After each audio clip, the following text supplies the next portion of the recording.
Nah, sistem ini tidak luput dari proses pembentukan alam semesta. Nah, betul ya yang dikatakan Mark tadi.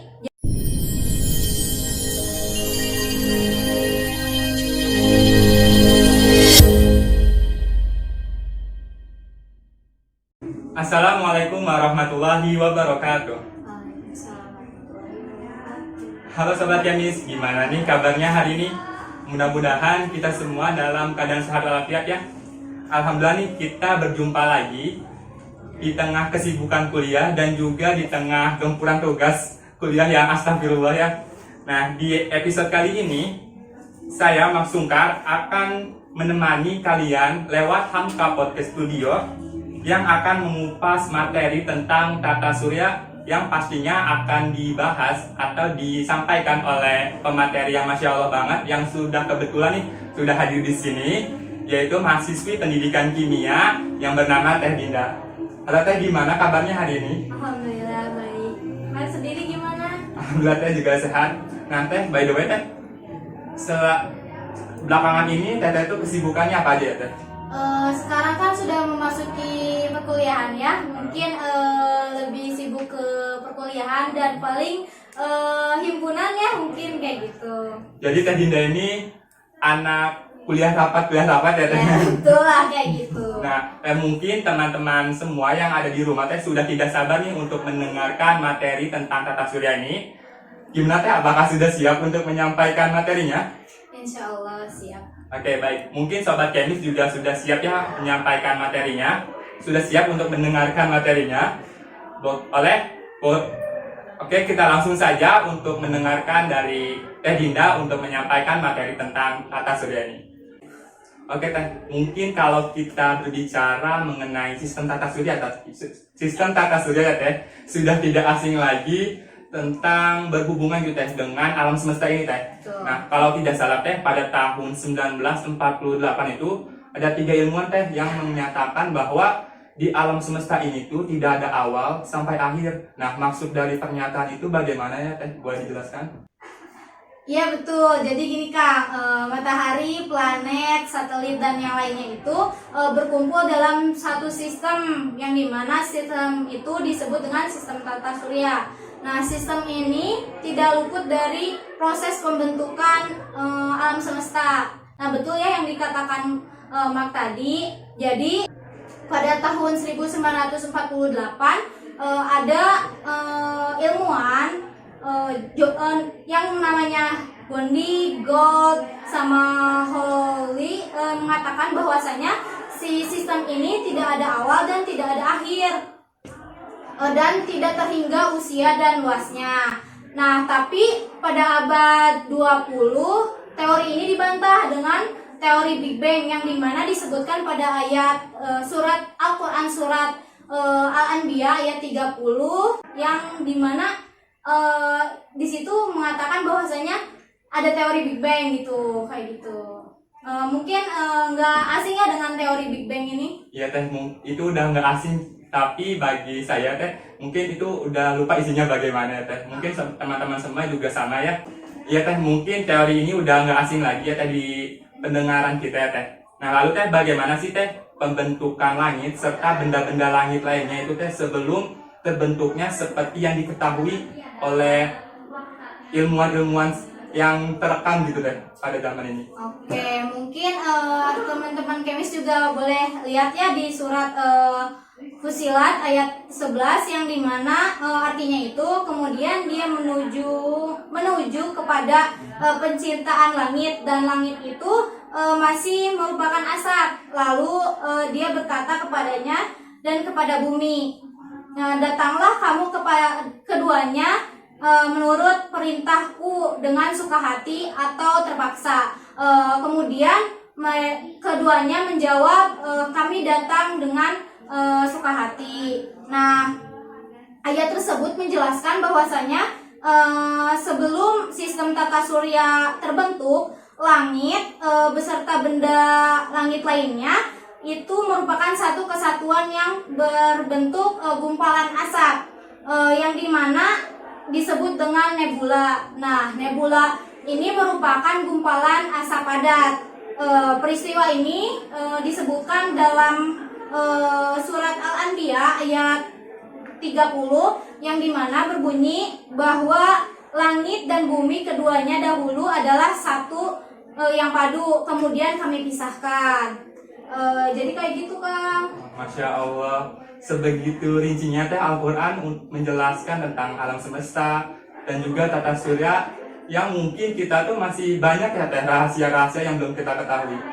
Iya. Makanya kita sebagai muslim harus bangga ya. Jadi kita juga harus mengkaji bahwa isi-isi dari Al-Quran itu sendiri, karena di dalam isi Al-Quran itu banyak cerita-cerita mengenai hal-hal yang berbau sains gitu. Jadi selain alam semesta masih banyak ya teh ayat-ayat sains yang di dalam Al-Quran. Oke, siap teh. Habis dengar penjelasan dari Teteh ini, aku dan teman-teman insya Allah teh akan mengkaji ayat-ayat sains lainnya.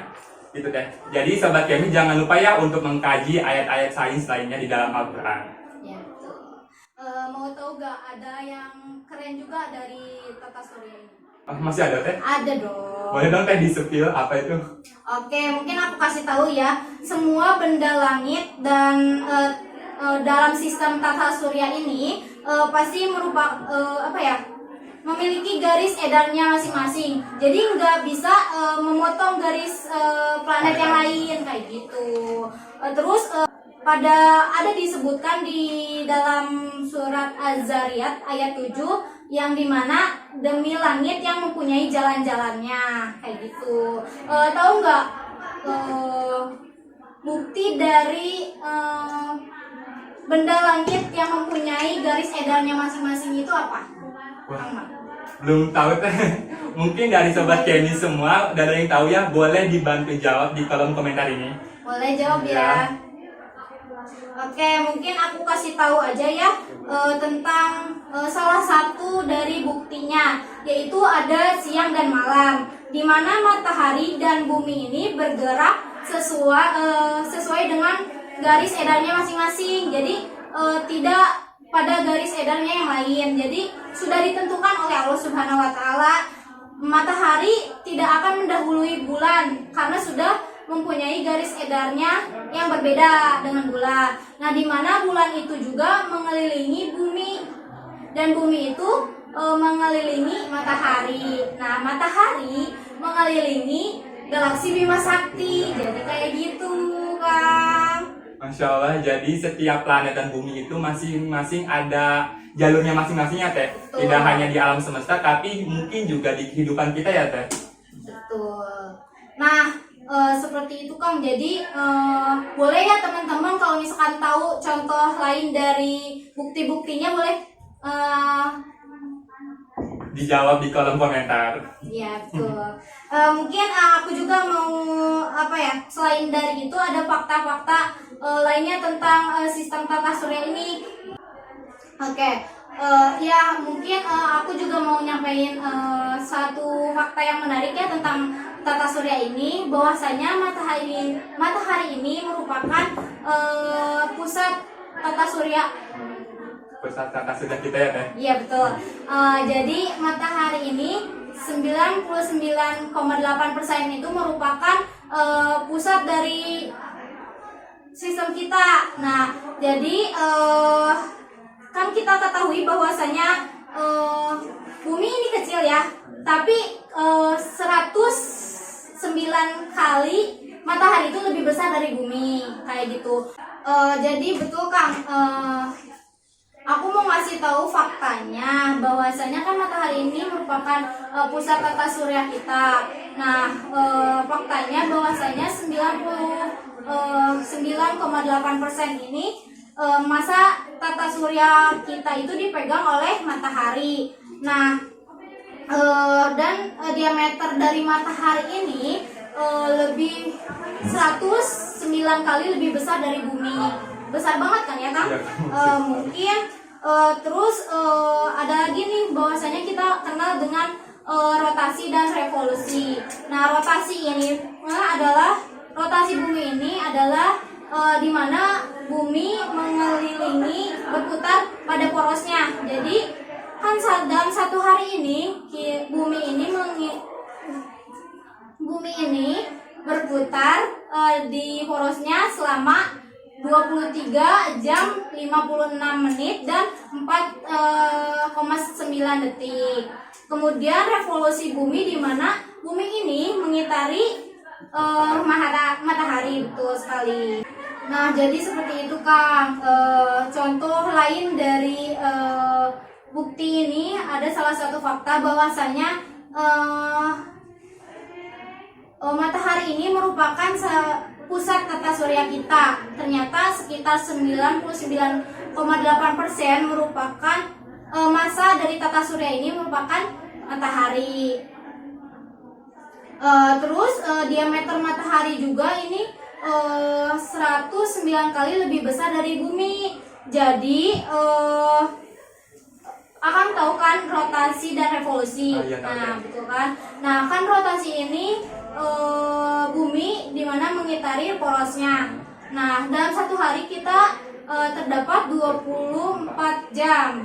Nah, terus bumi ini mengelilingi rotasinya sebanyak 23 jam 56 menit dan 49 detik. Lalu revolusi bumi merupakan bumi mengelilingi matahari. Nah, waktu yang ditempuh bumi untuk mengelilingi matahari ini sebanyak 365,25 hari. Kayak gitu Kang. Jadi perbedaannya cukup lumayan ya. Kayak gitu Kang. Wah, Masya Allah ya. Kita tadi itu membahas tentang tata surya ya Teh, dan juga tentang planet-planet, juga alam semesta yang membuat, jujur ya Teh, saya dan mungkin saya Teh, apa ya istilahnya, ingin menjadi astronom gitu Teh. Setelah mendengar penjelasan dari Teh, mungkin sahabat kemis juga sama seperti itu Teh. Bagus dong, mungkin nanti kamu mengelilingi langit mungkin ya untuk mengintegrasikan ayat-ayat Al-Quran kayak gitu. Amin, amin dulu ya sobat kemis. Semoga ya. Amin. By the way, gak kerasa ya sobat kemis, kita sudah membahas tentang tata surya ini bersama Teh Dinda. Mungkin dari Teh, apakah ada close statement yang akan mau disampaikan Teh? Sebelum ditutup, mungkin aku akan menyampaikan sesuatu mungkin ya sedikit. Maha besar Allah dengan segala firman-Nya. Al-Quran merupakan pedoman kita semua sebagai umat Islam dan mutlak kebenarannya. Kemudian kita sebagai umat Islam tidak boleh meragukan keagungan Allah Subhanahu Wa Taala. Bahwasanya kita lihat dalam tata surya ini kita gimana, banyak sekali yang diciptakan oleh Allah Subhanahu Wa Taala, dari bumi, bulan, matahari, banyak sekali. Jadi kita harus bersyukur kepada Allah Subhanahu Wa Taala kayak gitu Bang. Ya, setuju banget Teh. Jadi seperti itu ya sobat kemis, dalam sistem tata surya ini masih banyak keajaiban gitu. Jadi kalian tetap semangat dan juga jangan lupa untuk mengkaji lebih dalam ayat-ayat sains, karena ada istilah perlahan sing penting sampai. Mungkin kayak gitu ya Kang. Mungkin semuanya semangat aja terus, kita tumbuh bareng-bareng, jangan sampai sendiri, karena masih ada Allah Subhanahu Wa Taala dimanapun kita berada gitu. Insya Allah ya Teh. Nah, mungkin ya sobat kemis, sekian dari podcast kali ini mengenai sistem tata surya. Semoga kita dapat mengambil hikmah dari podcast ini, dan juga jangan lupa untuk pantengin dan juga mendengarkan podcast di Hamka Podcast Studio. Dan apabila Akang, Teteh, dan penonton memiliki saran ataupun kritik, boleh DM Instagram kami di Hamka, di @hamka_uinsgd. Mungkin dari saya Maksungkar dan teman saya Teh Dinda pamit undur diri. Terima kasih banyak yang sudah menonton dan juga mendengarkan podcast sesi kali ini. Saya akhiri. Wassalamualaikum warahmatullahi wabarakatuh.